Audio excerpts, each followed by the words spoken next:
ang mga kwento ng pag-ibig, kwento ng buhay at kwento ng pag-asa dito sa Barangay Love Stories. Love Stories.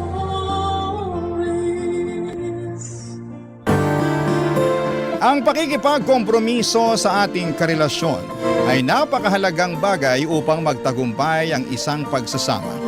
Hindi lang ikaw ang dapat na nagpapasaya kung meron kang masasaktang isa. Ikaw, kabarangay, marunong ka bang makipagkompromiso? Dear Papa Dudut, good day po sa inyo at sa mga avid listeners ng Barangay Love Stories. Ako nga pala si Ana, 34 years old at taga Quezon City. Matagal-tagal na rin po akong nakikinig sa programa ninyo online man o sa radyo. At napagdesisyonan ko nang ang sumulat sa inyong istasyon upang ibahagi ang kwento ng buhay ko na sana'y kapulutan ng aral at inspirasyon ng mga kabarangay natin. Magsisimula ang lahat noong taong 2024. That time, 5 taon na akong single. Sinabi ko talaga sa sarili ko noon na hindi na ako magbo-boyfriend dahil nga sa masalimuot ang huli kong relasyon. Niloko, inutangan, at sinaktan lang naman ako physically, verbally at emotionally ng huling partner ko. Kaya nga dala na rin ang trauma. Hinanda ko na ang sarili ko na maging matandang dalaga. Ngunit mapaglaro ang kapalaran, Papa Dudut. Dahil kung kailan hindi ko naman hinahanap ang pag-ibig, ay ako naman ang nahanap nito nang dumating sa buhay ko si Max, Papa Dudut.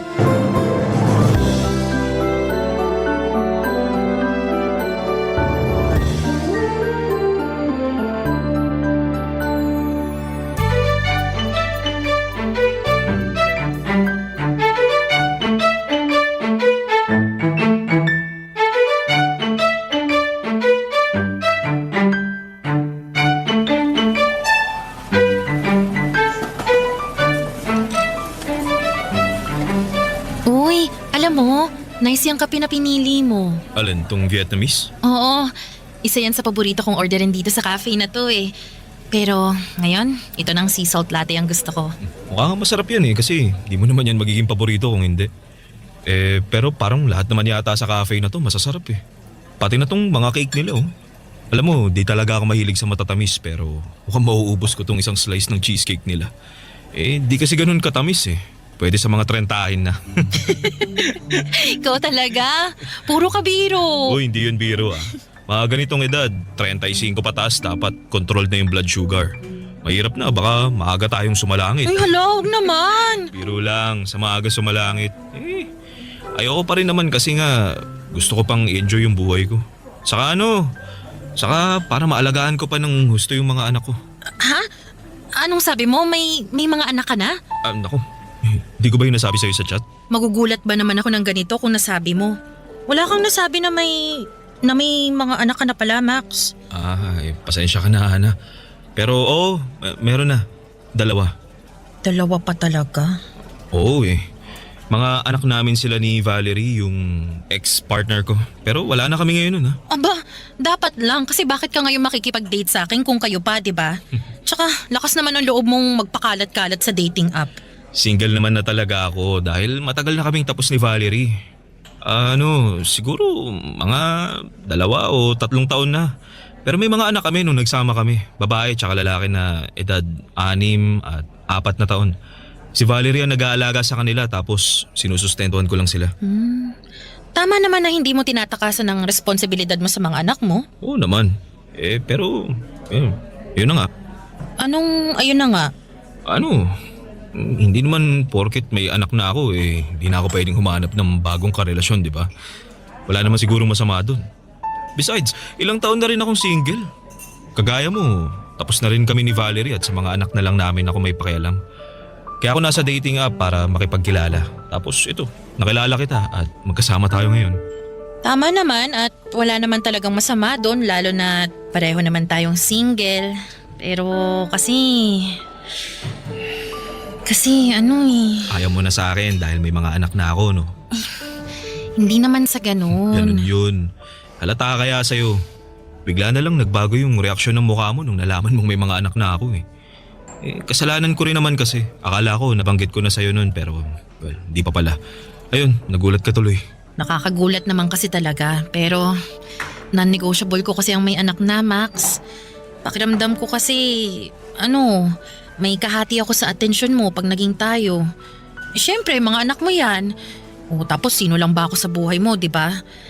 Kaya buti na lang nabanggit mo pa rin sa akin ang tungkol sa bagay na yan bago pa lumalim ang kung ano mang meron tayo. Pasensya ka na talaga. Papadudot gwapo at mabait naman si Max. Nagtatrabaho siya bilang agent sa isang BPO company sa Ortigas. Single for 3 years pero may 2 anak sa previous partner niyang si Valerie. And to be honest, after kong malaman yon, ay nag-alangan na ako na ipagpatuloy ang pakikipag-communicate sa kanya. Sigurado na kasi ako noon sa sarili ko na handa na akong pumasok ulit sa isang relasyon pero hindi naman sa lalaking may anak na. Kabilin-bilinan din noon ng mama ko na humanap na lamang ako ng single at matino kesa may anak sa dating karelasyon. Dahil hinding-hindi raw mabibigay sa akin ng lalaki ang buong atensyon at pagmamahal niya kesyo mas matimbang pa rin sa puso niya ang mga anak niya. Kaya nga tinapat ko na noon si Max na ayaw ko nang makipagkita sa kanya pero nagmakaawa siya sa akin na bigyan ko pa siya ng pagkakataon. Nagugustuhan na raw kasi niya ako at gusto ko na rin naman siya. Kaya naman hinayaan ko na lamang siya naligawan ako at hindi nagtagal ay nakuha naman niya ang aking loob. Napamahal na siya sa akin at naging kami tapos ay nag-decide na kaming mag-live-in. Bali nakahanap kami ng 1-bedroom apartment sa Cubao na agad naming nilipatan papadudot.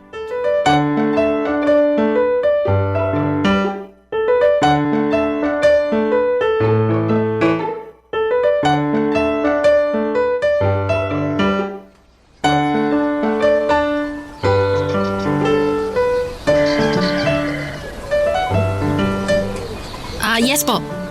Tawag na lang po kayo pag nasa gate na kayo ng subdivision namin. Opo. Ipakausap niyo na lang po sa akin yung gwardya para papasukin kayo.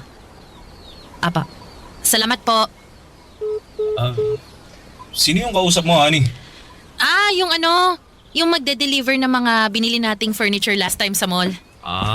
Ngayong araw na ba yon? Ang bilis nilang mag-deliver ha? Oo naman. Sabi naman sa'yo, di ba, mabilis lang sila kaya nga gustong-gusto ko rin bumili. Ay, sa wakas, magmumukha ng bahay tong apartment natin. Malalaman na natin ang mga gamit. Excited na ako. Oo nga eh. Ako rin, excited na rin ako. Basta, ako nang bahala sa pagbubuhat at pagtutulak ha. Oo naman. Huwag mo ko nga asahan dyan kasi tingnan mo nga tong katawan ko. Patpatin. Kumpara naman sa'yo na malaki yung mga muscle mo. Oo nga eh. Kayang-kaya nga kitang buhatin eh, di ba? Gusto mo sample? Huwag mo nang tangkain, tatamaan ka sa akin. Tsaka, bakit mo ako bubuhatin? Ano ko, bata? Uy, bakit? Bata lang ba ang binubuhat? Para sa akin, oo. Tsaka mamaya baka masyado tayong malibang tapos biglang tumawag na lang sa akin yung magde-deliver. Speaking, ayan na yata. Kunin ko lang yung phone ko para masagot ko na. Ay, nako. Hindi naman pala sa akin yung nagre-ring. Mukhang sa akin yata yun. Teka, kunin ko lang ha. Oh. Si Valerie? Ha? Bakit siya tumatawag? Ayun, di ko alam eh. Buti pa, sagutin ko muna. Sige. Hello, Valerie. Bakit ka napatawag? Max? Max, nasan ka? Ha? Bakit? Nandito sa sa apartment namin ni Ana. Bakit? Anong sabi niya? Teka, ila-loudspeaker ko para marinig mo. Pwede bang pumunta ka rito sa ospital? Ito-text ko na lang sa iyo yung address. Ha? Bakit? Sino nasa ospital? Yung bunso natin. Ano nangyari sa kanya? Mamaya ko na lang ikukwento. Hinahanap na ako ng doktor eh. Ako lang mag-isa rito. Pumunta ka na please. Hinahanap ka na rin ng anak natin eh. Kanina pa siya, papa ng papa. Please Max, kailangan ka ng anak natin. Oo, sige, pupunta na ako. I-text mo sa akin yung address ng ospital ha. Hintayin niyo ako. Sige, salamat. Aalis ka? Oo kailangan daw ako ng anak namin. Pero kailangan din kita rito. Paparating na yung delivery truck. Paano ko bubuhatin yung mga gamit dun? Magpatulong ka na lang muna sa kanila. Bayaran mo na lang. pakisiyuan mo, ikaw na muna ang bahala. Pasensya na Han, pero kailangan ko talagang umalis eh. Narinig mo naman, di ba? Nasa ospital daw yung bunso namin, tsaka hindi ko alam kung bakit kaya kailangan kong pumunta dun. Wala naman akong magagawa eh. Mukhang alis na alis ka na talaga, eh di sige, umalis ka na. Ana, please, intindihin mo naman sana ako. Anak ko na yung pinag-uusapan dito. Papa Dudut, bago ko sinagot noon si Max ay ilang ulit niyang sinabi sa akin na hindi ko raw magiging kahati sa kanyang atensyon ng mga anak niya. At naniwala naman ako dahil nga mahal ko na siya ng mga panahong yon. Pero iba pa rin pala kapag may mga biglaang sitwasyon katulad na lamang noong emergency na nangyari sa anak nila ni Valerie. Kaya kinailangan niyang pumunta sa ospital. Dahil sa labis na pag-aalala sa kalagayan ng anak niya ay iniwan ako ni Max. At hinayaan na ako lamang ang umasikaso sa paglipat namin. Sakto pa naman na dumating noon yung truck na nagkakarga ng ilang malalaking furnitures na binili namin sa mall noong isang araw. Ako lang tuloy ang nagmaniobra noon para maipasok sa bahay. Nagpatulong na lamang ako sa driver at pahinante para mabuhat ang malalaking gamit. Buti at nasa ground floor lang naman kami. Nagtip na lamang ako sa kanila pero ako na lang mag-isa ang nag-ayos ng mga yon sa loob ng apartment namin. Pagod na pagod ako, Papa Dudut, at masama rin ang loob ko sa nangyaring biglang pag-iwan sa akin ni Max. Nang araw na yon, Papa Dudut. Barangay Love Stories. Barangay Love Stories. Papa Dudut, nag-sorry sa akin si Max pagka-uwi sa apartment namin dahil sa biglaan niyang pag-alis. Tapos ay sinabi niya sa akin na okay na raw ang anak niya na noon ay nalaglag sa hagdanan kaya nabalian ng buto sa binti. Gusto ko sanang magtampo pero nakonsensya naman ako dahil na-aksidente nga ang anak niya. Kaya naman inunawa ko na lamang. Pinalagpas and eventually ay nagkaayos din kami ni Max. Nangako si Max na babawi sa akin at ganon nga ang ginawa niya. May isang araw na siya ang naging pudong abala sa pag-aayos ng mga gamit sa apartment namin. Gumawa siya ng mga cabinet, nagpintura, nag-set up ng mga karagdagang furnitures na binili namin online at kung ano-ano pa. Isang araw pareho kami noon na may lakad na work-related. Ako ay may meeting sa labas kasama ang mga kaibigan ko para sa negosyong pinaplano namin, samantalang si Max naman ay may shift. Nagbago kasi noon ang schedule niya na dating panggabi. Palis na kami noon ng apartment nang biglang dumating si Valerie kasama ang mga bata.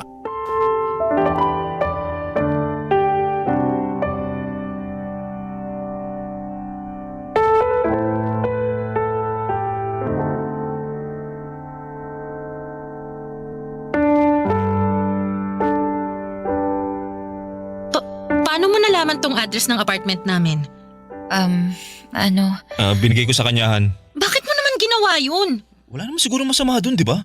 Meron. Kasi tingnan mo, andito ngayon yung babaeng yan. Kasama pa yung mga anak ninyo. Ana, pasensya ka na talaga. Wala lang kasi talaga ako mapag-iiwanan sa mga anak ko kundi dito kay Max. Kung meron lang hindi naman ako dito didiretso. Pero ayun, wala nga kasi. Kaya nakikiusap ako. Dito muna sa inyo yung mga anak namin kahit hanggang bukas lang ng gabi. Kailangan ko kasing umuwi sa probinsya dahil na-ospital ang mama ko. Hindi ko naman maisasama ang mga bata dahil alagain sila. Kaya dito mo iiwan. May mga trabaho rin naman kami ni Max. Paano namin naalagaan yung mga bata? Pwede mo naman sigurong ipagpaliban yung lakad nyo ng mga kaibigan mo Han, di ba? Para ikaw na lang muna magbantay sa mga bata. Kasi kailangan ko talagang pumasok sa trabaho. At bakit ko naman gagawin yun? Importante rin naman yung lakad ko. Lalabas lang naman kayo ng mga kaibigan mo, di ba? Hindi lang yun basta labas, no? Meeting din yun. Pag-uusapan namin yung plano naming negosyo. Max, nakalimutan mo na ba? Sinabi ko yun sa'yo kagabi. Sorry, baka nakalimutan ko na. Pero sige na naman. Pumayag ka na. Di hamak naman na mas mahalaga yung trabaho ko kaysa sa lakad mo eh. Pakiusapan mo na lang yung mga kaibigan mo na ituloy na lang sa ibang araw yung meeting nyo. O di kaya sila na lang muna kasi kamo may gagawin kang mahalaga. Ay wow! Ako pa talaga ngayon ang kailangang mag-adjust. Hindi ko naman anak yung mga batang yan ah. Anak mo naman yan, di ba? Please, Han. Huwag mo nga ako matawag-tawag na Han. Nanggigigil ako sa'yo. Max, kung ayaw ni Ana na alagaan yung mga bata, aalis na lang kami. Hindi. Dito mo na sila iwanan. Sabi mo wala ka mapag-iiwanan sa kanila, di ba? Tsaka di mo naman sila pwedeng daling pauwi. Saka mas makakasigurado ako na ligtas sa mga anak ko pag nandito sila sa bahay namin. Kaya wag na kayo umalis. Dito mo na sila iwanan. Salamat talaga, Max. At pasensya na ulit sa abala. Wala nga naman yun. Sabi mo nagmamadali ka na. Oo nga mauna na ako. Baka maiwan pa ako ng bus na sasakyan ko. Salamat ulit ha. Bye.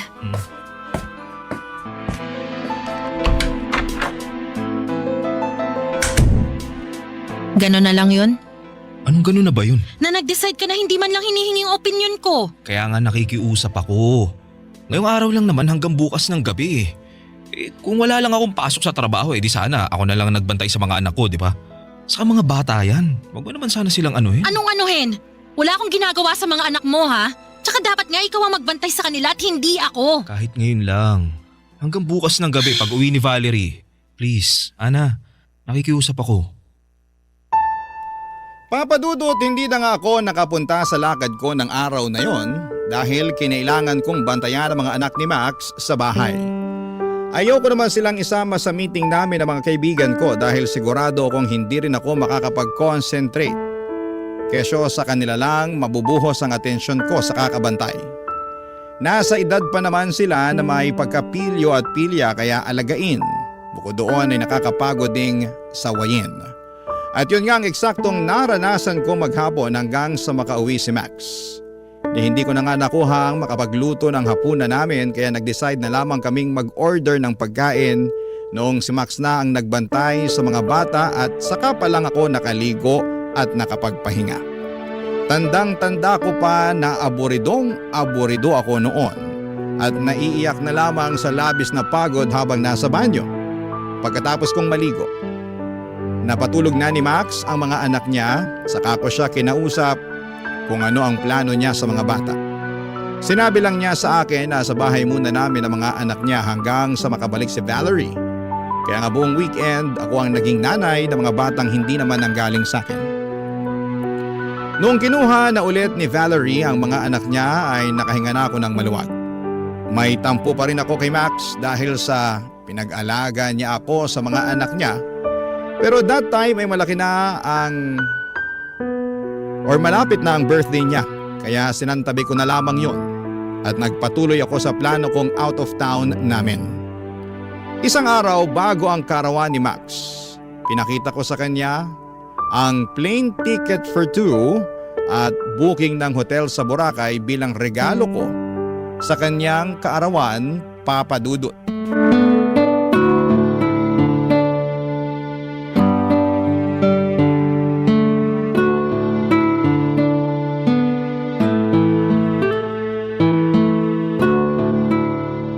Surprise! Diba pangarap mo makapunta sa Boracay? O ayan, regalo ko para sa birthday mo. Plane ticket yan ng flight natin mamayang madaling araw at booking ng hotel. Bukas na talaga to? Oo, sakto sa birthday mo para doon na tayo sa Boracay magse-celebrate. May plano ka palang ganito pero di mo malang sinabi sa akin. Bakit ko naman sasabihin? Eh di hindi na sorpresa yun. Kaso birthday din kasi ng panganay ko bukas. Tsaka nagpaplano si Valerie na mamasyal sa amusement park dahil yun daw yung gusto ng anak namin eh. Ha? Anong sabi mo? Pumayag ako kasi… Pumayag ka nang hindi mo sinasabi sa akin? Ikaw nga di mo sinabi yung plano mong alis natin eh. Seryoso ba yan? Eh bakit ko nga sasabihin? Eh surprise nga, di ba? Tsaka hindi ko naman alam na birthday din ng panganay mo bukas. Nasabay kayo at may plano na pala kayo ng nanay ng mga anak mo at kamo pumayag ka na naman ang hindi sinasabi sa akin. Sasabihin ko naman sana sa'yo. Yayayain pa nga kita para sabay na lang namin i-celebrate ng anak ko yung birthday namin. At tingin mo papayag ako? Han naman, intindihin mo naman sana. Anong gusto mong intindihin ko? Eh hindi ko naman alam kung kailan ang birthday ng mga anak mo eh. Hindi ko rin naman responsibilidad na alamin yun. Ang focus ko lang rito ay yung birthday mo. Matagal kong pinlano yung alis natin kasi nga alam ko na gustong gusto mo makapunta ng Boracay. Hindi ko naman alam na may iba ka palang gustong gawin sa birthday mo tapos hindi mo man lang sinabi sa akin agad. Pag sinabi ko ba sa'yo agad, papayagan mo ako na mag-celebrate kasama ang anak ko? Hindi! Ano naman? Max naman! Bakit kita papayagan na may alis nga tayo bukas? Ayan na yung ticket oh. Bayad na yan. Bayad na rin yung booking ng hotel. Bukas na yan eh. Hindi ka naman makaintindi. Gusto ko lang naman makasama ang mga anak ko sa birthday namin. Ayun na lang ulit kasi yung mangyayari simula nung naghiwalay kami ni Hindi Valerie. ko na siguro problema yun, di ba? Please naman oh. Kahit para lang sa anak ko. Anong kahit para lang sa anak mo? Eh paano na ako? Baka nakakalimutan mo.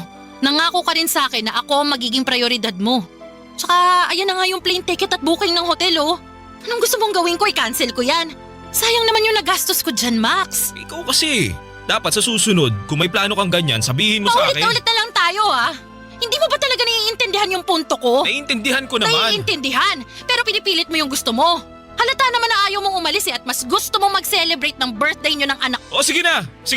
Kakausapin ko na lang si Valerie. Sasabihin ko na wrong timing dahil may lakad tayo. Siguradong malulungkot nito yung anak namin. At baka nga sumama pa yung loob nun sa akin na tatay niya pero bahala na. Mapuntahan lang natin yung gusto mong puntahan nang di masayang yung ginastos mo. Ay wow ah. Masaya ka na? Sana masaya ka na. Hirap sa'yo, di ka mapakiusapan eh. Papa Dudut, hindi ko naman siguro responsibilidad na alamin ang PEDSA ng kaarawan ng mga anak ni Max para makapag-adjust ng schedule namin. Dahil labas na dapat sila sa anumang gusto naming gawin. At yon ang pinaintindi ko sa boyfriend ko kahit na ako pa ang magmukhang masama. Hindi naman sa inaagawan ko sila ng moment na magkasama, pero dapat ako ang priority ni Max dahil ako na ang kinakasama niya. Ang ending, natuloy naman kami ni Max sa trip namin sa Boracay pero halata sa buong biyahe na hindi naman siya masaya. Bihira lamang siyang ngumiti, madalas ay sa pilitan pa. Lagi rin siyang aburido at hindi ko rin siya mayaya sa mga activity na gusto ko sanang gawin naming magkasama. Gusto lang niya sa hotel kesyo pagod daw siya pero sa ilang beses ko siyang nahuli na nakikipag-video call sa mga anak niya.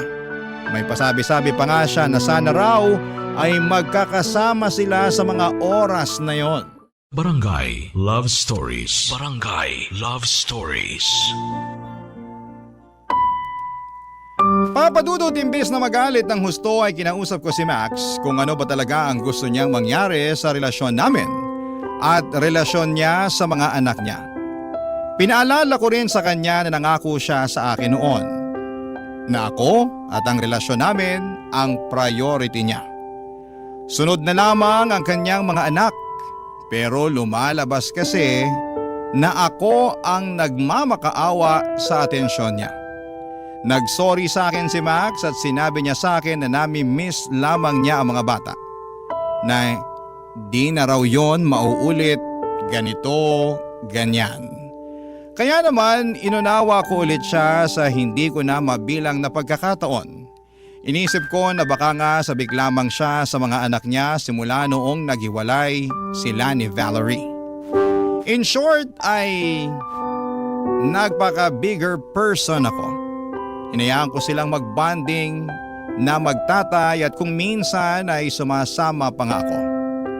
Para na kaming isang buong pamilya noon at napagtanto ko na mas magiging mabuting tatay si Max sa sarili naming anak.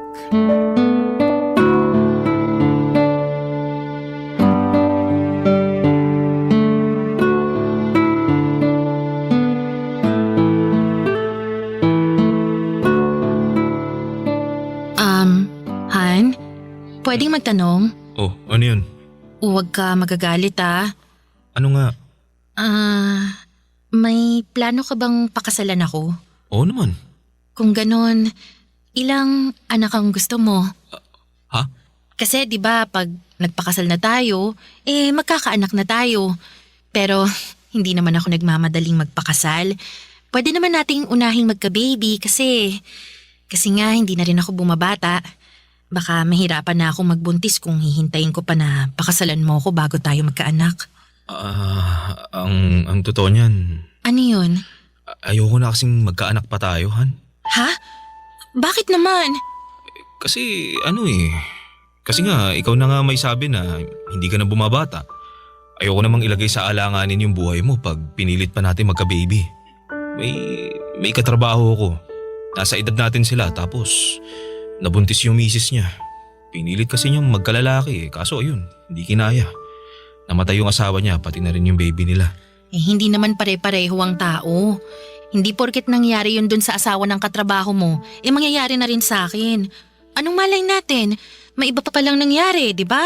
Baka nagkakomplikasyon sa panganganak kaya siya nagkaganon. Oo nga, pero concern lang naman ako sa'yo. Ako naman ang magbubuntis. Katawan ko naman to. Tsaka nang dahil lang dun ipagkakait mo na sa akin ang kagustuhan kong maging isang magulang. Bakit? Kasi may mga anak ka na kaya ayos lang sa'yo na hindi magkaanak. Ganon. Para namang hindi yata patas yun, Max. Kasi ayoko na rin talagang magkaanak kasi ayoko nang bumalik sa umpisa. Ano bang pinagsasasabi mo? Ayoko na mag-alaga ng batahan. Nakakapagod yun. Naranasan ko na yun dun sa 2 anak namin ni Valerie at hanggang ngayon, hindi ko pa rin yun makalimutan.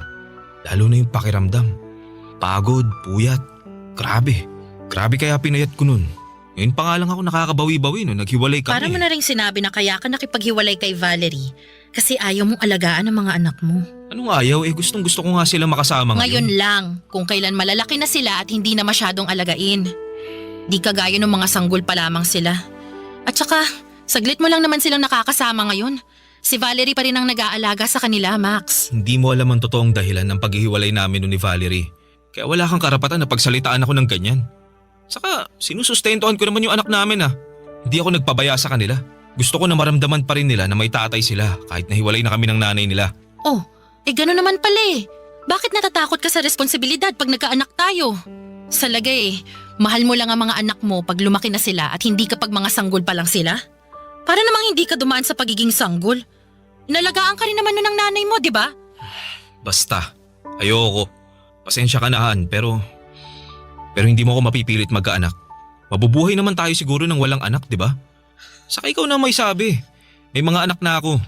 Napapansin ko naman na nagiging malapit na kayo sa isa't isa ng mga bata Hindi ba pwedeng sila na lang? Sila na lang yung ituring mo mga anak natin. Ang kapal naman ng mukha mo na sabihin sa akin yan. Ikaw na lang ba talaga ang palaging magdidesisyon sa relasyon natin? Max, paano naman ako? Wala na lang ba talaga akong sasabihin at susundin ko na lang ba lahat ng gusto mo? Sumusobra ka na talaga, Max, Papadudot, hindi ko po ini-expect ang mga sinabi na yon sa akin ni Max nang minsan naming pag-usapan ang pagkakaroon ng anak. Ni sa hinagap ay hindi ko akalain na aayaw na ulit siyang magka-baby gayong nakita ko naman kung gaano siya ka-close sa mga anak nila ni Valerie. Pero may hangganan pala yon, kaya sumama talaga ang loob ko sa kanya. Hindi ko na pinilit intindihin ang rason niya dahil para sa akin ay walang kwenta ang mga yon. Kaya nga kami nagsama sa iisang bubong ay para bumuo ng pamilya, tapos ayaw niya. Dahil po sa mga nangyari ay nilunod ko ang sarili ko sa trabaho. Sakto nagbukas na yung cafe na inuumpisahan namin ng mga kaibigan ko kaya naman doon ko ginugol ang lahat ng oras na meron ako. Kung umuwi man ako sa apartment ay para na lamang kumuha ng damit dahil ayokong makita at kausapin si Max. May sa isang beses na 3 araw akong hindi umuwi sa amin at nakituloy na lamang ako sa kaibigan ko. Tawag ng tawag noon sa akin si Max pero hindi ko siya sinasagot. Nung naisipan ko nang umuwi sa apartment namin ay laking gulat ko. Sa naabutan ko, papadudot.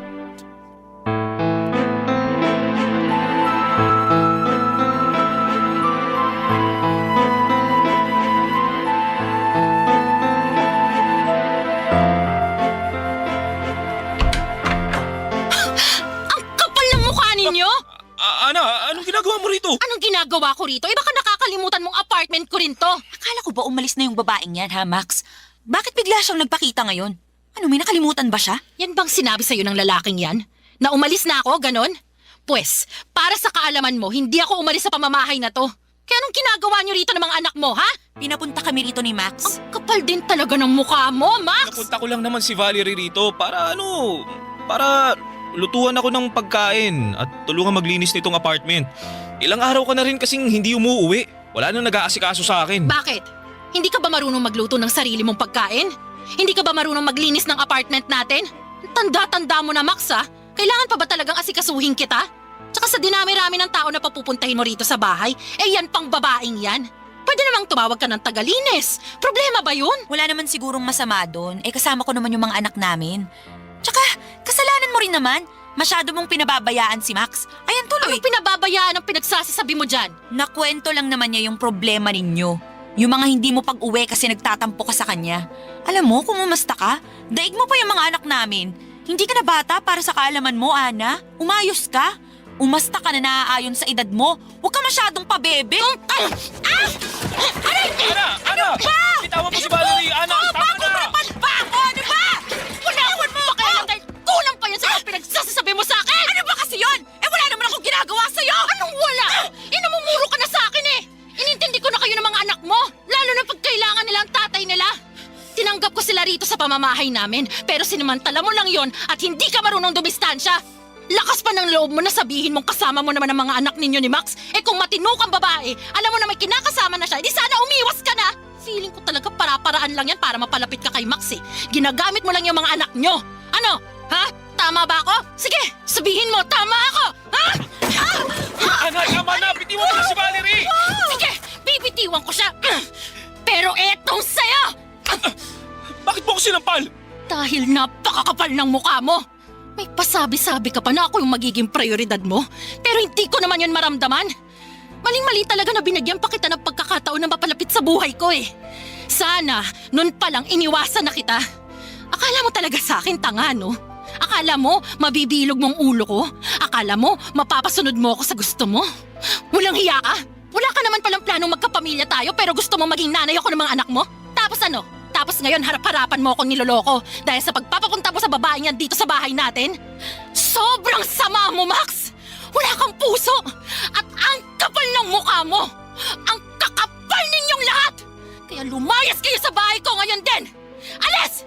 Umalis kayo! Ana, please, pag-usapan muna Wala natin na tayong ito. dapat pag-usapan! Tapos na tayo, Max!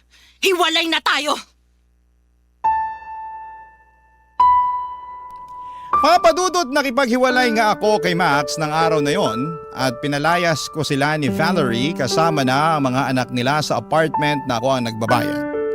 Ang kakapal na mga pagmumukha nilang tumuloy doon at umakto na parang isang masayang pamilya.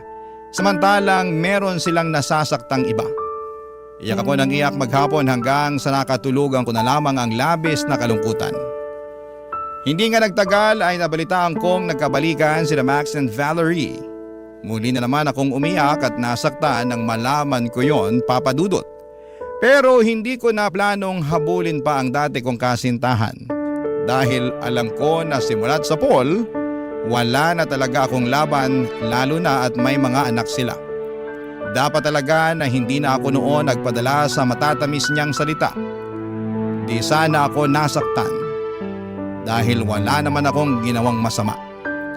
Sa kasalukuyan, Papadudot ay nag-move on na ako at masasabi ko namang maayos ang disposisyon ko sa buhay. Umalis na rin po ako sa apartment namin ni Max at inubos ko na lamang ang oras ko ngayon sa business namin ng mga kaibigan ko. Pero neto lamang October ay biglang nag-chat sa akin si Max para sabihing natanggal siya sa trabaho at nangungutang siya ng pera para sa panganganak ni Valerie. Hiyang-hiya raw siya sa akin pero wala na akong pakialam sa kanya.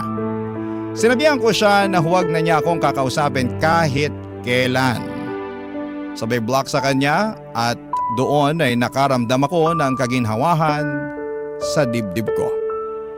Maraming pong salamat, Papadudot. Sakaling mapili po ninyong i-air ang kwento sa programa ninyong Barangay Love Stories. God bless and more power sa inyong istasyon. Ang inyong forever kapuso at kabarangay, Ana. Ano ang masasabi mo sa ating Barangay Love Stories today? Aabangan namin yan sa aming comment section. Barangay Love Stories. Love Stories. Sa mga taong hindi natin magustuhan, kahit na anong pilit sa mga sarili natin, May mga taong sadyang mabigat ang dugo natin. Kahit wala pa man din silang nagagawa sa atin. Ikaw kapuso, naranasan mo namang magalit sa ibang tao kahit na wala namang ginagawang mali sa'yo. Dear Papa Dudut, ako nga pala si Rosa, 50 years old. Nagkaroon ako ng problema at eto ang ibabahagi ko sa inyo ngayong araw. May kinalaman po ito sa karelasyon ng anak kong si Buboy, 25 anyos. Hindi ko nagustuhan ang bagong nakarelasyon niya dahil kaedad ko lamang. Itago na lang natin siya sa pangalang Minda. This year lang nangyari ang kwento ko kaya fresh pa sa akin ang lahat ng mga nangyari. Nag-iisang anak namin ang asawa kong si Vic si Buboy kaya lahat ng pagpoprotekta ay ginawa namin para sa kanya. Inuna namin siya sa lahat ng bagay lalo na kung alam naming mas kailangan niya. Spoiled sa amin si Buboy, lalo't siya lamang ang aming anak. Hindi nyo naman kami masisisi dahil wala kaming ibang tao na mapagbubuhusan ng pagmamahal noon. Hindi na ako pinalad pa na magkaanak at mabigyan ng kapatid si Buboy. Nagkaroon ng problema sa aking obaryo. Kaya naman tinanggap na lang namin ang asawa kong si Vic na kay Buboy lang namin paiikutin ang mundo namin. Lahat ng gusto ni Buboy ay binigay namin sa kanya. Maging masaya lamang siya sa piling naming mag-asawa. Kahit mga bagay na tinututulan namin ay nagawa pa rin namin siyang pagbigyan. Kahinaan naming mag-asawa si Buboy. Hindi namin siya magawang tanggihan kahit na masama ang loob namin. Iba pa rin kasi ang pakiramdam kapag nakita mong masaya ang anak mo sa pagsabi mo ng oo sa kanya. Hindi na nga rin siya nagtuloy sa kolehiyo dahil nakatamaran na niyang mag-aral. May kahinaan sa utak ang anak kong si Buboy kaya kailangan niya ng gabay. Pero hindi namin siya napilit na ipagpatuloy ang pag-aaral dahil hindi na raw talaga niya kaya. Hindi man namin sinang-ayunan yon ay wala na rin kaming nagawa, Papa Dudut. Akala namin ay doon lang kami magkakaroon ng problema sa anak namin. Hanggang sa pinakilala na nga niya sa akin ang karelasyon niyang si Minda. Isang bagay na hindi ko po inaasahan. Kakarating ko lang noon sa bahay isang hapon ng Lunes nang ibalita sa akin ni Buboy na meron na siyang karelasyon.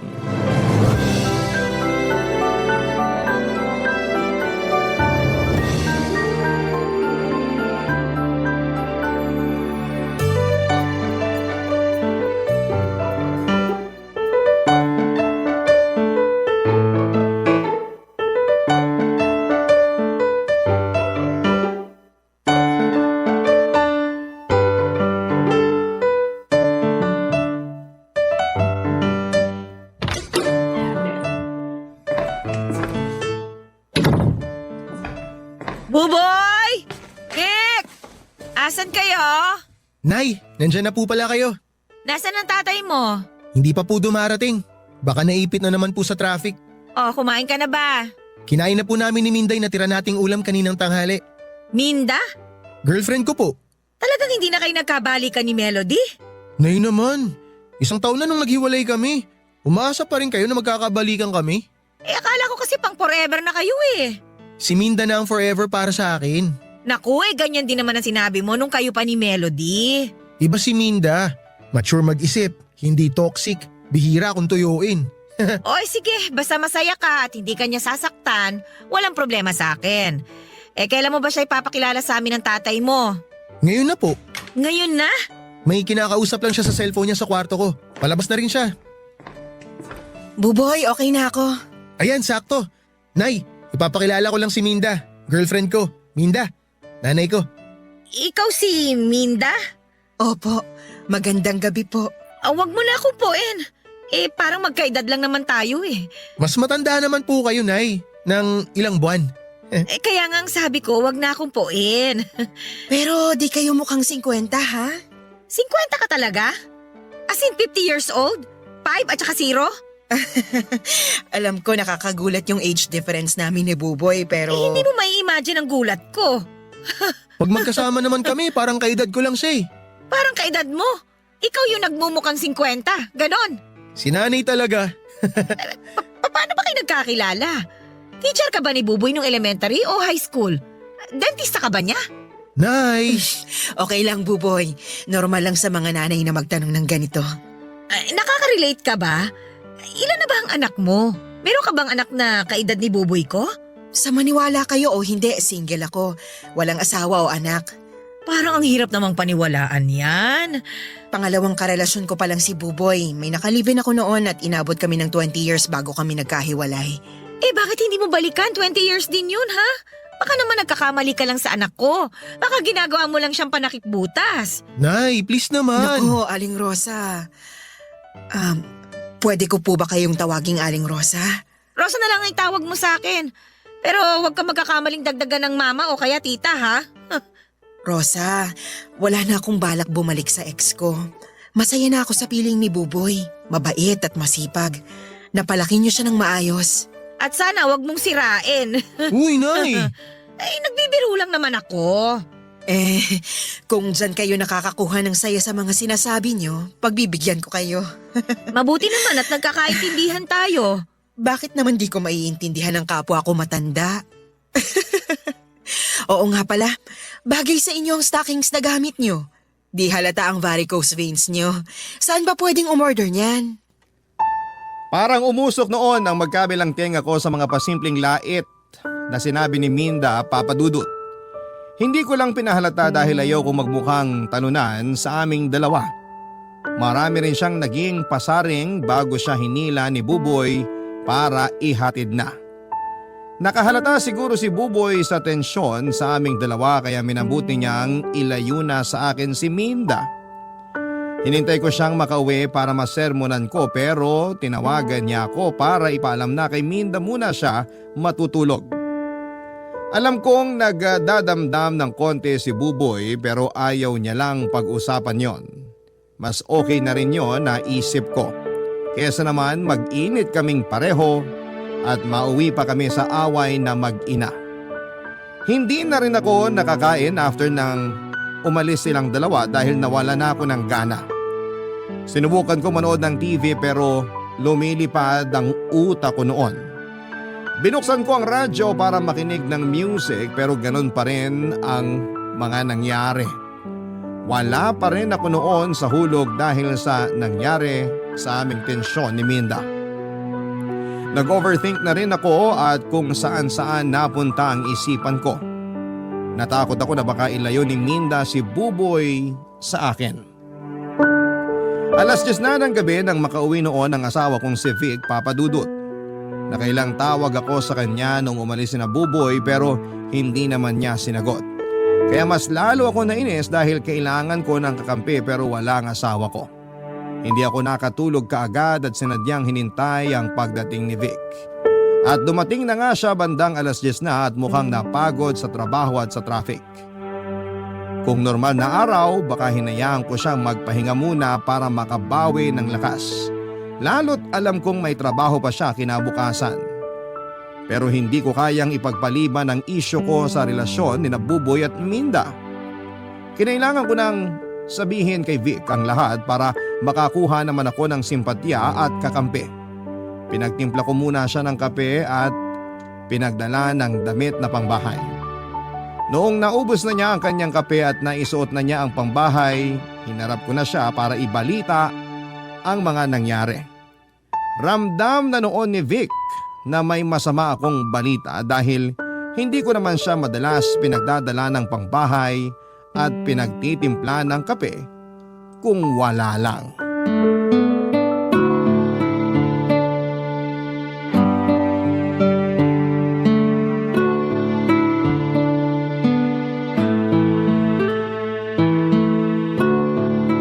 Ano na naman kaya masamang nangyari? Ha? Sabihin mo na. Paano mong nalaman na may masamang nangyari? Sumasideline ka na rin ba bilang manghuhula? Pinagtimpla mo ako ng kape. Binigyan mo ako ng pambahay. Sinyalis yun na may hindi magandang nangyari. Ay, May girlfriend na si Buboy. Minda ang pangalan. O ano masama ron? Binata naman yung anak mo. Dinala niya rito kanina. Hindi ko nagustuhan. Ganyan naman kayo mga nanay eh. Lagi kayo hindi boto sa mga babaeng dinadala ng mga anak niyong lalaki. Iba to, Vic! Ganyan ka rin kay Melody nung una'y pakilala siya sa atin ni Buboy. Isang linggo ko lang siyang hinusgahan, ha? Nagustuhan ko rin naman siya pagkatapos nun. Di ba nga, lagi ko pa siyang pinadadalhan ng medyas at panty tuwing birthday niya. O ano bang mali ron sa karelasyon ni Buboy ngayon? Hulaan mo! Hindi ako sumasideline bilang manghuhula. Sabihin mo na lang sa akin. Kasi nawawala na epekto ng paracetamol na ininom ko. Sasakit na naman tong ulo ko. Kaedad natin yung bago niyang girlfriend. 50 na rin? Ano ba akala mo sa atin? 60 years old? Kinaklaro ko lang naman. Mali yun eh. Kung hahanap si Buboy ng karelasyon, dapat kaedad niya o mas bata sa kanya. Hindi yung tipong kabatch pa natin ng elementary. Hindi yung mga kasabay pa natin papunta kay San Pedro. Ano bang magagawa natin? Na-inlove si Buboy eh. Ay, nabulagan siya kamo. Baka may mommy issue si Buboy kaya siya pumatol sa kaedad natin. Hindi kaya may lihim na sama ng loob si Buboy sa akin? At ginagamit lang niya si Minda para gumante? Kailangan kong masabihan si Minda para magkahiwalay sila. Ano ba nakakatawa doon? Seryoso ako, Vic, ha? Masaya lang ako na nakikita kang praning. Nanay ka nga talaga. Pero dapat tandaan mo, nasa tamang edad na si Buboy. May karapatan na siyang pumili ng taong mamahalin niya. Ah, ganon. Sige, magkampihan kayong mag-ama. Hubarin mo na rin yung damit mo para maibalik ko na sa cabinet. Matulog kang walang suot. Kabaging ka sana hanggang Sabado. Rosa naman, akala ko hinihingi mo opinion ko. Hinihingi ko, nakampihan mo ako. Talaga bang 50 anyos na si Minda? Oo nga! Nakikita ko na ang punto mo. Dapat kanina mo pa nakita. Hindi ngayon matapos kong hilingin na kabaging ka. Hindi nga naman magandang kaedad natin ang karelasyon ni Buboy. Hindi maganda para sa ibang nakakakita. Ayan, tama ka dyan. Asan ba si Buboy na mapagsabihan ko?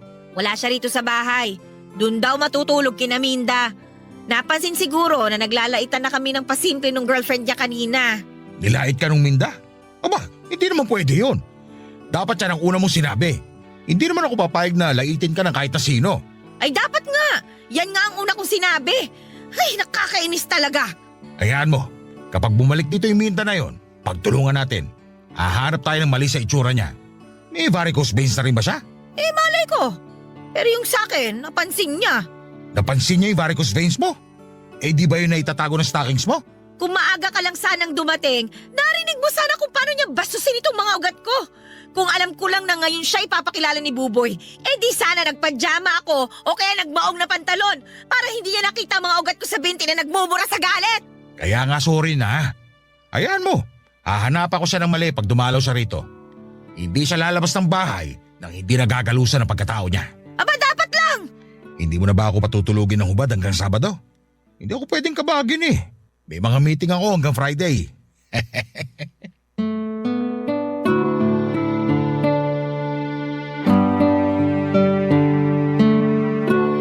Mga padudot, kahit papaano naman ay naibsaan ang inis ko kay Minda ng kampihan ako ni Vic.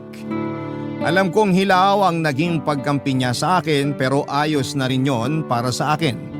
Gusto ko lang din talaga na may mapagsabihan noon ng sama ng loob ko. Nagtimpla ko ng gatas after ng pag-uusap naming mag-asawa tungkol kay Minda. Nagbago kami ng pag-uusapan para naman hindi ko maidala sa pagtulog ang galit ko. Kaya lang din naman ako pinalad na hindi yon maidala sa kama. Dahil noong nakahiga na kaming mag-asawa ay naalala ko na naman ang inis ko kay Minda. Sinubukan kong ibahin ang iniisip ko pero bumabalik-balik pa rin si Minda sa diwa ko. Napabangon tuloy ako para pumunta ng kusina para magtimpla ng tsaa, baka sakaling mapakalma ako. Pero hindi yon naging effective sa akin. Parang lumala pa nga noon ang inis ko. Sinubukan kong tawagan si Buboy pero hindi niya sinasagot. Nag-text ako sa kanya na sagutin niya pero hindi siya nag-reply. Baka nga naman kasi nakatulog na sila ni Minda. Baka rin naghaharutan sila noon kaya hindi niya magawang sagutin ang text o tawag ko. Dahil sa iniisip kong yon ay mas lalo tuloy akong nagalit. Lumabas ako ng bahay para magyosi. May tinago kong yosi sa gilid ng paso malapit sa may pintuan. Hindi naman ako mayosi ng tao, Papa Dudut, pero nagyoyosi lamang ako kapag sobrang stress na ako. Hindi yon alam ng pamilya ko at wala naman akong balak na sabihin ang bisyo kong yon. Doon pa lang ako kumalma nang makahit-hit na ako ng 3 beses, Papa Dudut. Nakadalawang yosi ako bago tuluyang kumalma ang mga ugat ko sa ulo. Nagpasya na rin akong bumalik sa loob ng bahay. Nag-toothbrush muna ako at nagpahid ng ointment para pangtago sa amoy ng yosi na kumapit na sa akin. Nagpalit na rin ako ng damit at saka ako nagbalik sa kwarto, Papa Dudut. Inamoy ko muna ang sarili ko at nang panatag na akong wala ng bakas ng yosi sa katawan ko, ay saka ko na tinabihan ang asawa kong mahimbing na natutulog noon. Barangay Love Stories. Barangay Love Stories. Papa Dudut, mula sa unang pagpunta ni Minda sa bahay ay hindi na ulit yon nasundan. Pakiramdam ko ay nasindak siya sa mga sinabi ko. Naramdaman niya marahil na hindi ako boto sa kanya at pinagpasalamat ko naman yon. At ilang araw din na hindi sumakit ang isipan ko sa kakaisip sa relasyon nila ni Buboy. Pinagdasal ko nga na sana ay natauhan na si Buboy dahil sa mga sinabi ko. Sana naliwanagan na siya na hindi sila para sa isa't isa. Hindi ko lang talaga ma-imagine noon na sila ang magkakatuluyan dahil sa layo ng agwat nila. Kung bakit naman kasi sa dami ng mga babaeng nagkagusto sa anak ko ay bakit doon pa sa kaedad ko? Kahit sino naman sigurong ina ay papalag, hindi ba? Papa Dudut, hindi namin napag-usapan muli ni Buboy ang tungkol kay Minda. Pareho kaming nag-alangan na mabanggit isa man sa pag-uusap namin si Minda. Nakaramdam na rin ako na medyo paiwas na rin si Buboy sa akin. Pero normal lang naman yon sa amin kapag may mga hindi kami napagkakasunduan. Inasahan kong lilipas din ang tampo niya sa akin at pagkailang. Kapag na-realize niyang tama ako sa mga sinabi ko kay Minda tungkol sa kanya. Inakala kong matatahimik na ang buhay naming pamilya dahil wala na akong balita pa kay Minda, Papa Dudut. Inassume ko talaga na hiwalay na sila kaya hindi na rin pumupunta sa bahay. Hanggang isang araw. Nilapitan ako ni Buboy para sabihing ipapakilala na niya si Minda kay Vic. Nanlaki ang mga mata ko dahil sa pagkabigla. Pinagsabihan ko siya kung bakit biglaan siyang magsasabi ng ganon, buong akala ko ay hindi na sila natuloy. Napailing na lamang si Buboy at sinabing busy lang sa trabaho si Minda kaya hindi na siya naulit dumalaw sa bahay. Wala na rin akong nagawa nang mag-decide si Buboy na papuntahin na si Minda sa day off mismo ni Vic. Nainis ako dahil wala akong nagawa para kontrahin yon. Hanggang sa sumabit na nga ang araw na kinakatakutan ko. Nagkaharap na kaming buong pamilya kasama si Minda.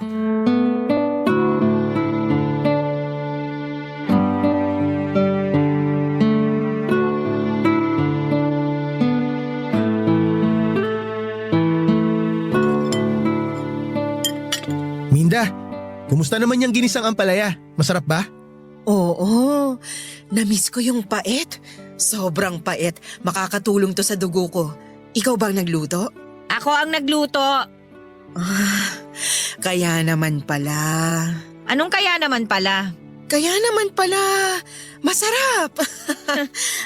Mas plastic pa sa timba. Ano po yon? Sabi ko, wag mo na akong puin, di ba? Tandaan mo, magkaedad lang tayo. Sorry ha. Minsan kasi nakakalimutan ko lalo kapag napapatingin ako sa legs mo. Joke lang. Saan ka nga pala nagtatrabaho, Minda? Nagmamanage ako ng online flower shop sa ibang bansa. Flower shop? Parang yung kay Buboy din pala, no? Bale tay, isa po ako sa sales representative ng flower shop na yun. Si Minda po yung boss ko. Mapera ka pala, Minda. Kaya naman pala. Kaya naman pala. Kaya may pang-maintenance ka. Maintenance? Hindi pa ako nirarayuma tulad mo. Pero kung sakaling tamaan ako, sabihin mo kung anong gamot mo ha, para makamura ako. Maintenance sa itsura ang ibig kong sabihin. Pero kung gusto mong pag-usapan ng rayuma, huwag ka mahihiya ah. Tayo-tayo lang naman ang nandito. Pwede ka namang umamin. Hindi naman kabawasan sa pagiging matanda mo kung sumasakit ang mga tuhod mo, 'di ba? Ano bang aaminin eh? Alam nyo ba, Tay, na may biniling lupa si Minda sa Laguna? Malawak at maraming mga puno na namumunga ng prutas. Merong nyog, lansones, guyabano, may rambutan din. Matutuwa kayo, Tay. Balak namin ni Buboy na magpagawa ng tilapia farm dun sa lupa naming yon. Lupa nyo? May ambag ka ba ron, Buboy? Wala po, pero ako naman po magbabantay sa construction habang busy si Minda. Bala ko na rin po mag-resign para makapag full-time ako dun sa lupa namin. Lupa ni Minda. Hindi nyo lupa. Nakakahiya naman anak. Wala kang ambag dun. Hindi kita pinalaki para angkinin ang lupa ng ibang tao. Angkinin mo na lang yung lupa ng lola mo sa Surigao. Makipag-away ka sa mga pinsan mo. Hindi kita pipigilan. Lupa namin ni Buboy yon. Binili ko yon para sa amin. Tsaka lang magiging legal sa inyo yon kapag kinasal na kayo. Sa ngayon, baka pwedeng sayo lang muna yung lupa. Thank you na lang sa offer ha. May masama ba kung i-share ko yung properties ko kay Buboy? Boyfriend ko naman siya. Ay wala namang masama. Masyado lang kasing maaga para mag-share kayo ng mga ganyan. Hindi naman yan parang ulam lang na pwedeng i-share eh. May share pa rin naman ako, Nay. Ako nga yung magbabantay sa construction. Bali yun yung pinaka-share ko. Oy, ano bang alam mo sa construction? Kwarto mo nga hindi mo maayos eh. Ilang beses ko nang pinapagawa sa yung bintana mo, pero wala pa rin. Hindi ba, Vic? Ha? Hay! Isa ka pa eh! Hindi ka ba nakikinig? Nagtatalo na kami rito sa lupa, pero ikaw dyan… Hindi ko rin kasi alam kung bakit kailangang pagtalunan yung lupa ko eh. Ako naman ang bumili nun. Kaya nga!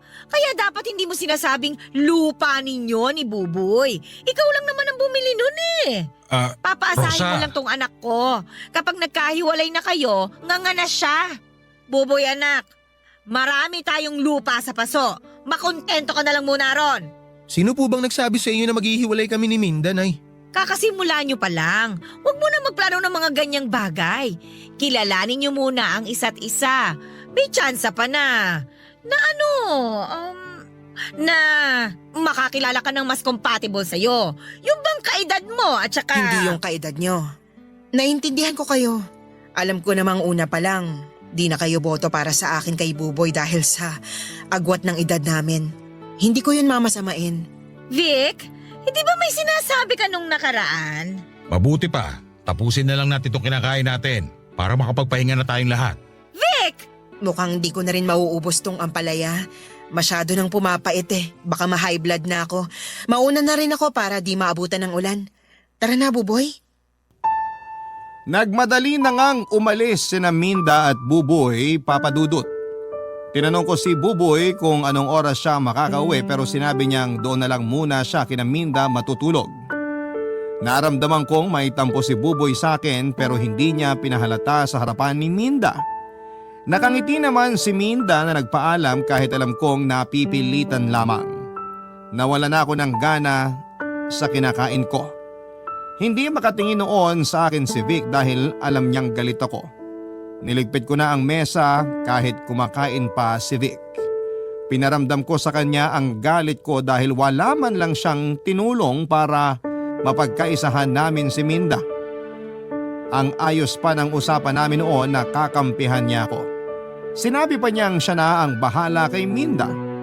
Umasa ako na tototohanin niya ang sinabi niyang paghihiwalay niya ang dalawa pero hindi naman yon nangyari.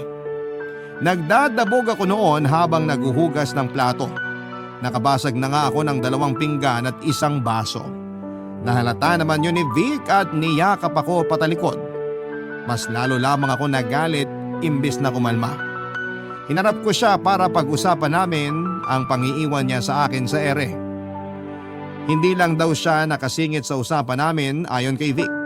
Masyado raw akong pinangunahan ng emosyon at hindi na raw ako nakapag-isip kaya lumala ang sitwasyon. Nagalit ako lalo kaya yung bula mula sa hinuhugasan ko pinahid ko sa noon niya. Pinagugas ko siya ng pinagkainan at ako naman ay pumanhik na sa kwarto para mag-check ng BP ko. Na-high blood ako sa mga nangyari, Papa Dudut. Sinubukan kong tawagan si Buboy para pauwiin para makapag-usap kami. Sinabi naman niyang uuwi na lamang siya bago magtanghali kinabukasan. Wala na rin akong nagawa kundi ang pumayag na lamang dahil baka mas lalong magtampo sa akin ang anak ko. Noong natapos naman si Vic na maghugas ng pinagkainan ay pumasok na rin siya ng kwarto. Nilambing niya ako at nagsorry dahil sa pag-iwan niya sa akin sa ere. Nagkunwari akong nagtatampo pa. Pero nawala yon lahat ng sinabi niyang sa susunod na pagbalik ni Minda sa bahay ay magsasalita na siya. Nabuhayan ako ng loob at sinabi ko rin sa kanya na pagka-uwi ni Buboy kinabukasan ay pwede na niyang simulang siraan si Minda habang wala nga ang kontrabidang babaeng yon, Papa Dudut.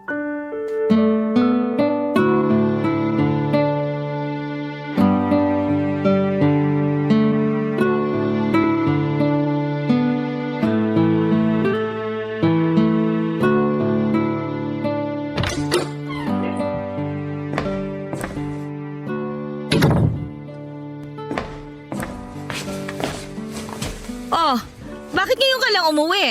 Sorry po, Nay. Si tatay po, nasan? Sabi mo bago magtanghali nandito ka na sa bahay. Pababa na ang araw ah. Naglambing kasi si Minda na mag-lunch muna kami bago ako umalis. At hindi mo man lang naisip na gusto ka rin naming makasabay magtanghalian? Niluto ko pa naman ang paborito mong adobong atay at balon-balunan. Pwede naman po akong kumain ulit. Konti lang din naman yung kinain ko kanina. Buboy, kararating mo lang ba? Vic, pagsabihan mo nga itong anak mo ha. Hindi tumutupad sa usapan. Ang sabi bago magtanghalian, uuwi siya rito. Oo nga naman, Buboy. Nagluto pa naman ang nanay mo ng paborito mo. Tingnan mo na. Sorry na nga po. Ipainit nyo na po yung niluto nyo para makakain na ako ulit. Sabayan nyo ako ha. Wala na. Nagtampo na yung adobo. Si nanay naman. Talo nyo pa adobo sa toyo nyo eh. Walang nakakatawa ron, Vic ha. Untugin ko kayo mag-ama eh. Sorry. Oh, asa si Minda? Bakit di mo sinama rito? Marami pa tayong dapat pag-usapan. Ano kasi, busy siya. May mga ano raw, parang aasikasuhin nata. Basta ganun, tungkol sa sa work. Napaghahalataan naman niyang pagsisinungaling mo, Buboy. Ayaw na niyang pumunta rito, no? Hindi po, andito nga siya kahapon, di ba? Mas mabuti pa siguro, wag na lang siyang pumunta rito sa bahay. Nay, alam ko naman na di nyo ganun kagusto si Minda para sa akin. Pero maniwala kayo, mahal ko siya. Mahal mo lang yata yan dahil may tilapia siya eh. Tilapia Farm, Nay. Tsaka matagal pa po yun. Kalmahan nyo lang. Sa bagay, kung nagawa yon, siguradong hiwalay na kayo nun. Hindi ba, Vic? Bakit po ba parang sigurado na kayo na maghihiwalay kami ni Minda?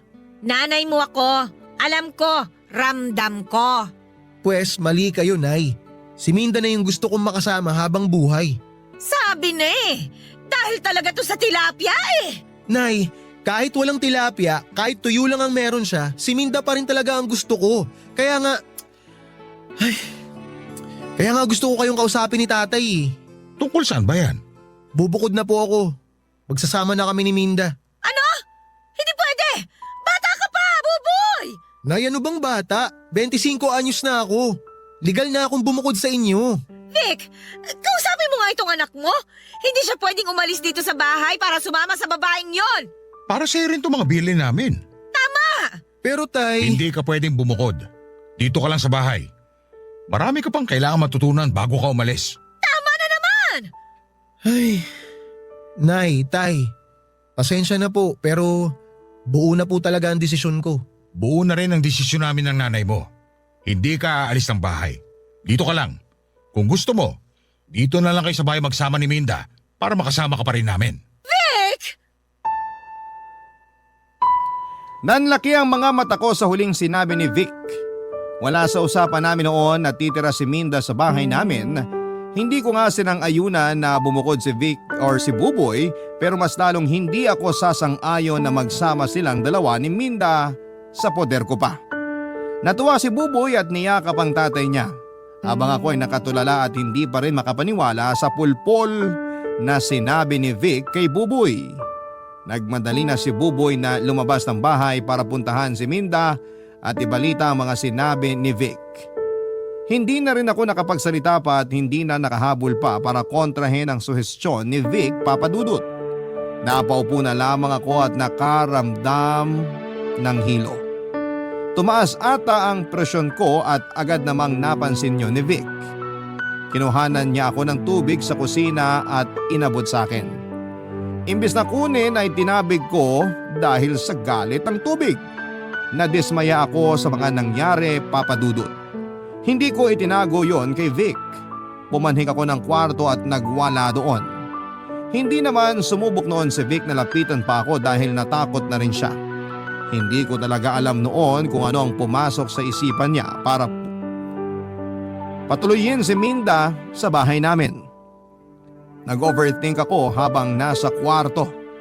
Inisip ko ang mga mangyayari kapag nasa iisang bubong na lamang kami ni Minda. Napacheck tuloy muli ako ng BP at sa tuwing naiisip ko ang pangalan noon ni Minda ay tumataas ang presyon ko. Hindi ko talaga maintindihan kung bakit mainit ang dugo ko sa kanya. Alam ko namang normal sa isang ina na maging protective pagdating sa kanyang anak na lalaki.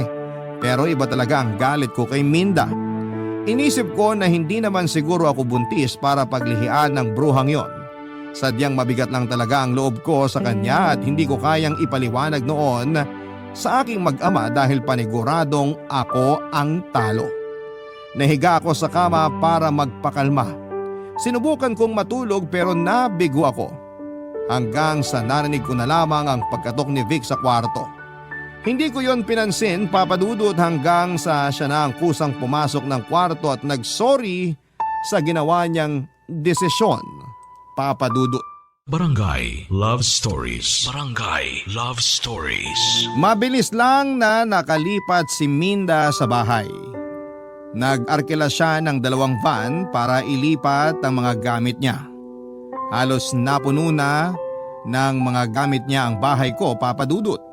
Hindi man lang nagpasabi kung ano yung mga gamit na dadalhin niya. Kinailangan ko tuloy itago yung ibang mga gamit namin para lamang hindi magmukhang masikip ang bahay. Nawala na ako ng gana na makipagtalo pa dahil alam kong kakampihan din siya ni Buboy. Ayoko na noon na sumama pa ang loob ko sa anak ko kaya sinubukan kong itigom na lamang ang bibig ko. Pero sa loob-loob ko ay puno pa rin ako ng galit noon kay Minda. Alam kong mas magaganda at mas mahal ang mga kagamitang dinala ni Minda sa bahay. Pero bilang respeto man lang sana ay hindi niya hinakot lahat. Gusto kong sabihin noon na baka pwedeng ibenta o i-donate na lamang niya ang ibang mga gamit niya pero nagpigil ako. Lalo na noong nakita kong masaya ang mag-ama ko na ginagamit ang mga yon. Mas lalo lamang akong nawala ng kakampi sa bahay dahil nagkasundo-sundo silang tatlo. Hindi na tuloy ako gaanong kakomportable noon sa sarili kong pamamahay. Sa pagdaan ng mga araw ay naging komportable na si Minda sa bahay ko. Hindi ko yon kinatuwa. Ilang oras namang nagiging payapa ang kalooban ko tuwing nasa trabaho noon si Minda. Hindi ko alam noon kung masasanay pa ako sa sitwasyon namin. Hindi ko alam noon kung hanggang kailan ko maitatago ang inis ko. Hanggang isang araw ay nagkusa na ang loob kong ipakita ang totoong nararamdaman ko. Napadalas na ang pasaring ko kay Minda lalo tuwing naaabutan ko siyang mag-isa. Sinusulit ko noon ang mga oras na kaming dalawa lamang sa bahay para lamang maiparamdam sa kanya ang galit ko. Nung una ay hindi lumalaban si Minda. Panay lang ang ngiti niya sa akin. Kaya sinobrahan ko pa. Hindi ko alam kung bakit gusto kong lumaban siya at nangyari na nga. Isang araw, 2 lamang kami ni Minda sa bahay. Nag-leave si Minda sa trabaho dahil hindi maayos ang pakiramdam niya. Si Buboy muna ang nagbantay ng kanyang opisina habang nasa bahay si Minda at nagpapahinga. Wala rin noon si Vic dahil nasa trabaho. Ginamit ko na nga ang pagkakataon na yon para inisin siya. Dahil marahil ng sama ng nararamdaman niya ay hindi na rin niya napigilan pa na lumaban, Papadudut.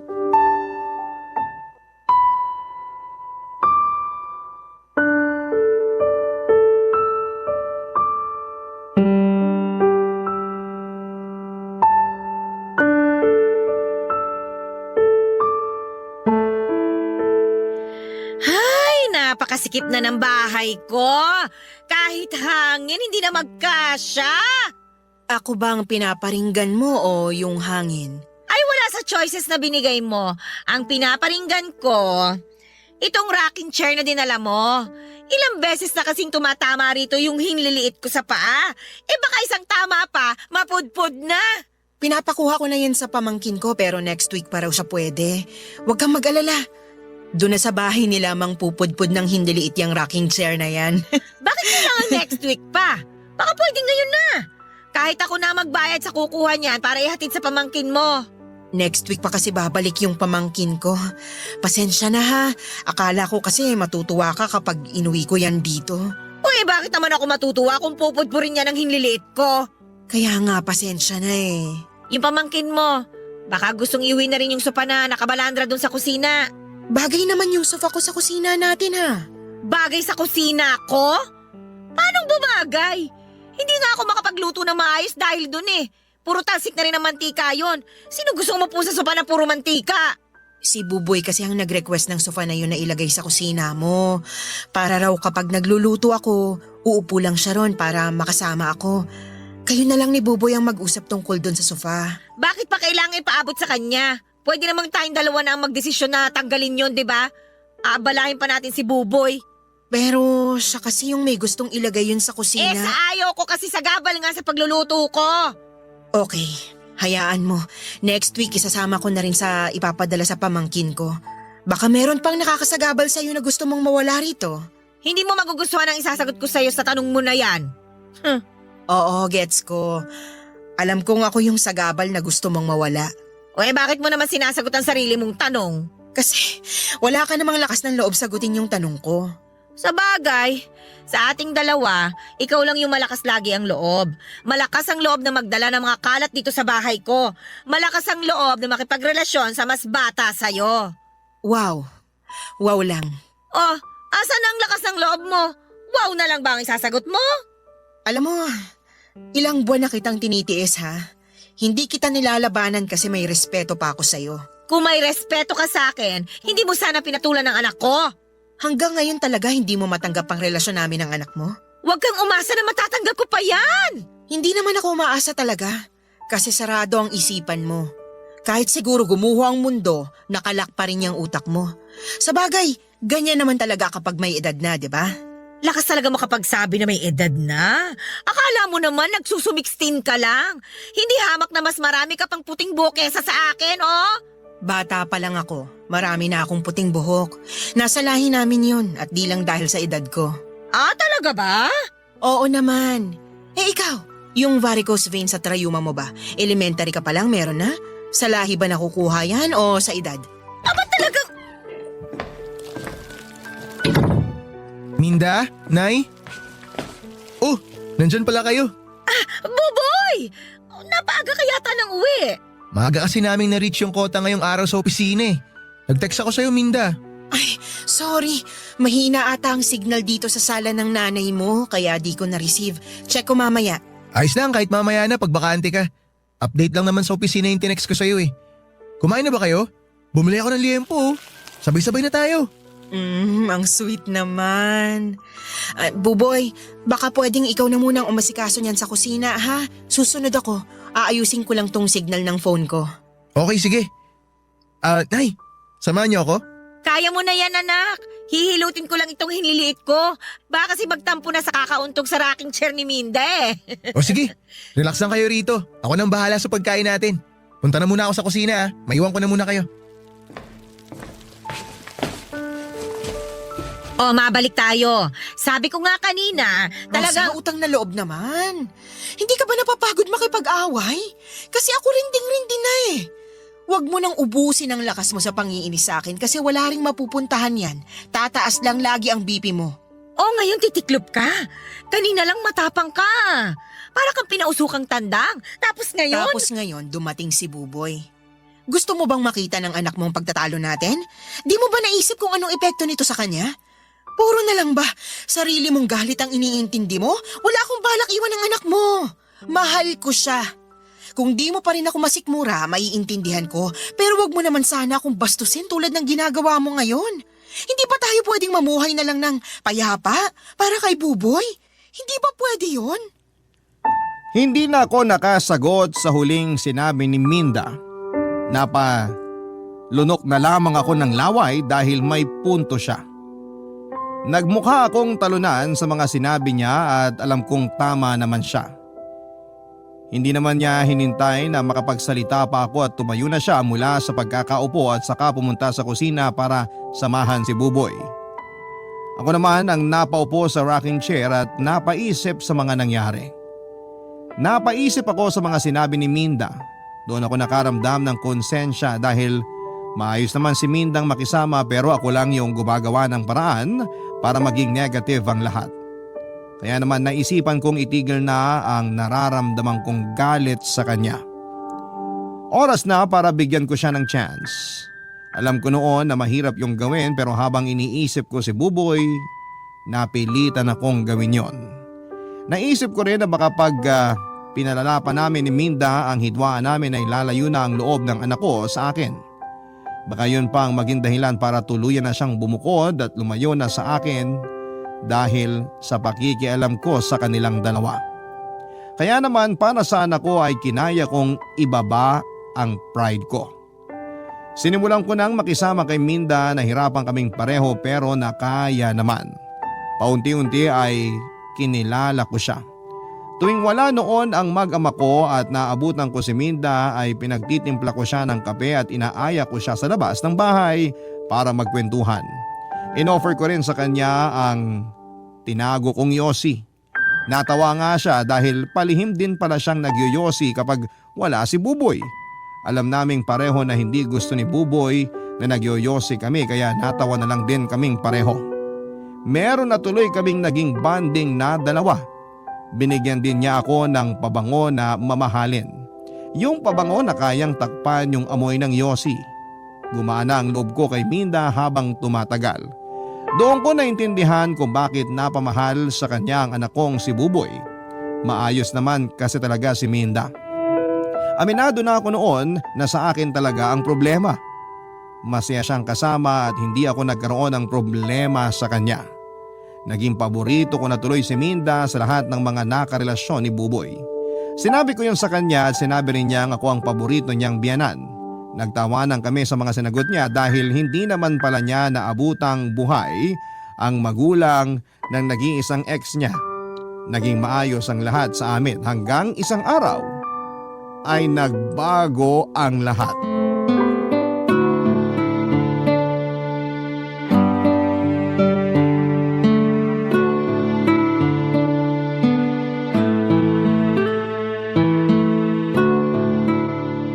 Bagong paborito ko na tong nilagang baka ni Rosa. Ang lambot ng baka. Naparami tuloy yung kanin ko. Binugbog pa kasi niya yung baka bago niya niluto. Ikaw talaga, Vic, isusumbo kita. Matagal ko nang sinumbong ang sarili ko. Gusto mo, samahan pa kita eh. Sige, next week pag di na ako busy. Maiba tayo. Busy na si Buboy sa lupa niya sa Laguna. Ang dami na nga niyang plano para ron. Hinayaan ko na lang. Ang saya rin naman kasi niyang tingnan habang ginaganahan. Masaya rin akong tignan habang ginaganahan. Hoy, ano ba? Balik naman. Para makita mo kung paano ako ganahan. Baka may makarinig sa'yo, Vic. Mamaya pang gabi ang uwi ni Rosa. Si Buboy, di ba, sabi niya, tatawag naman siya pag babiyahe na pa uwi. Tara na, mabilis lang to. Sa kwarto niyo ba ni Rosa? Dito na lang tayo sa sala. Ayoko nang pumanik. Nahawa na yata ako sa rayuma ng asawa mo. Halikan ko yung tuhod mo eh. Nakakagamot ng rayuma laway ko. Sa labi ka muna. Tapos pababa sa tuhod ko. O sige, sabi mo eh. Halika nga rito. Mga hayop! Rosa!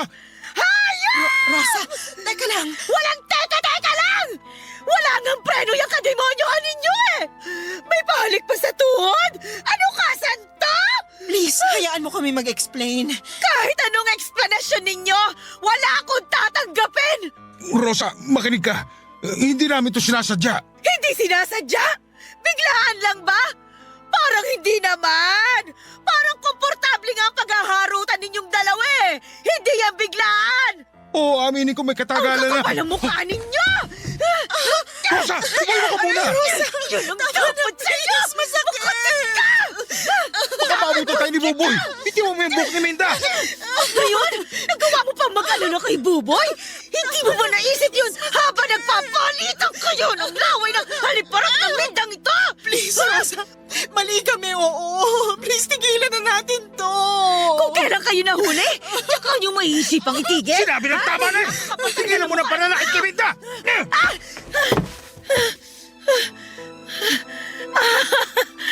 Magaling! Para sa kabit mo, nagawa mo akong itulak at saktan! Para talaga sa kabit mo! Sorry kung naitulak kita. Hindi ko sinasadya. Ayaw mo kasi tumigil eh. Hindi sinasadya? Ilang beses nyo bang gagasgasin ang mga salitang yan, ha? Hindi na ako naniniwala sa salitang yan! Sinadya mo ako itulak! Sinadya mo ako saktan! Sinadya mo kumabit sa hudas sa babae na to! Sorry, Rosa. Sorry. Pero please, wag nating ipaalam to kay Buboy. Mahal ko ang anak mo. Hindi ko siya kayang mawala sa akin. Sana bago mo hinubad ang panty mo para sa asawa ko, naisip mo sana yan! Mali naman talaga eh. Mali talaga. Nagpatukso ako, oo. Nalungkot. Pasensya na. Hanggang ganyan na lang kaya mong sabihin, ha? Kasi ayoko nang depensahan ang sarili ko. Mali ako. Rosa, pag-usapan natin to. Para sa kapakanan ni Buboy. Pag-usapan natin to, pakiusap. Sa ating tatlo, ako lang ang nag-iisip sa kapakanan ni Buboy. Kayong dalawa, wala kayong ibang iniisip kundi ang init ng mga pang-ibaba ninyo. Mga hayop! Walang yaka talaga, Minda! Rosa! Ano sinabi mo para Rosa! Para Buboy? Nasasaktan ako! Dapat lang masaktan ka! Kulang pa nga ito sa ginawa niyo sa amin ni Boboy eh! Tama na, Rosa! Tama na! Hindi! Wala na akong awa! Kung meron man ako natitirang awa, para na lang yun sa anak ko!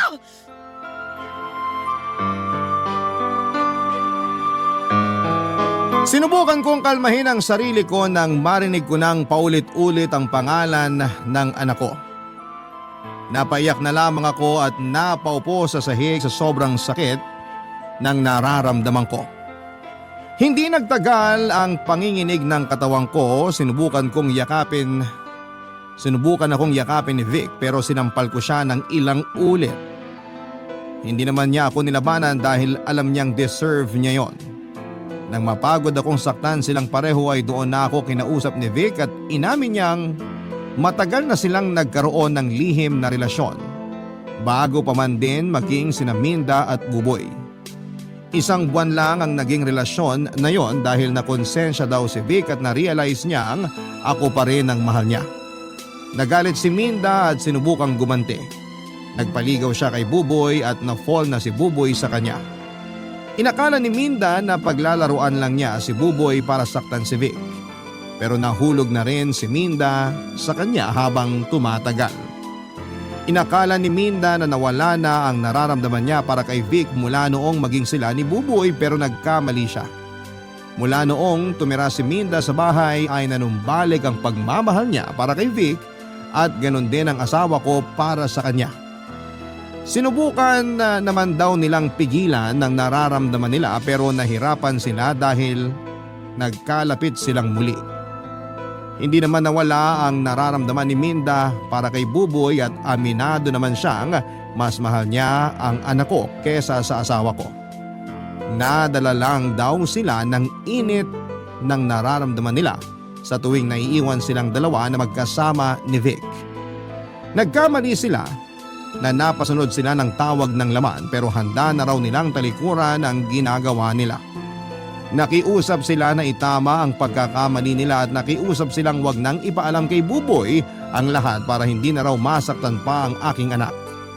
Baka kapag nalaman daw ni Buboy ang tungkol sa relasyon ni Vic at Minda ay baka kung ano pa ang gawin niya sa sarili niya. Natakot ako habang iniisip kung paanong masasaktan ang anak ko kapag nalaman niya ang katotohanan. Napamahal naman si Buboy kay Minda, baka yun na rin ang maging mitya ng paglayo ni Buboy sa aming mag-asawa. Kaya wala akong nagawa kundi ang umuo na lamang para sa kapakanan ng anak ko. Nagpanggap kaming tatlo na parang walang nangyari at doon ako nahirapan. Araw-araw mula noon hanggang ngayon ay puro guilt na lamang ang nafe-feel ko sa tuwing nakakaharap ko si Buboy. Kaya ngayon ay gusto kong matulungan ninyo ako dahil hindi ko na alam ang gagawin ko, Papa Dudut. Tama bang ilihim ko na lang ang lahat ng ito sa anak ko at ipagpatuloy pa rin ang lahat na para bang walang nangyari? O sasabihin ko na ang katotohanan? Maraming salamat, Papa Dudut, hindi lamang sa pagbasa ng aking liham, kundi sa pakikinig na rin sa aking hinaing. Sana ay magawa ninyo akong tulungan kasama ng mga kabarangay natin na laging nakasubaybay sa inyong programa. Hanggang dito na lamang ang aking liham. More power sa inyong number 1 radio station, ang Barangay LS. Ang inyong kabarangay forever, Rosa. Nagustuhan ng iyong napakinggan? Ituloy yan via live stream sa www.gmanetwork.com/radio. Barangay LS 97.1